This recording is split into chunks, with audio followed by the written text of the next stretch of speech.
It's extremely important that the Royal Australian Air Force supports air shows, large and small.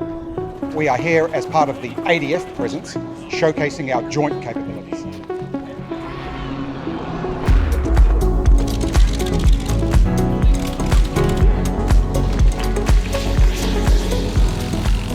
The ADF has turned up to the Hunter Valley Airshow with quite a diverse range of assets, both on the ground and in the air.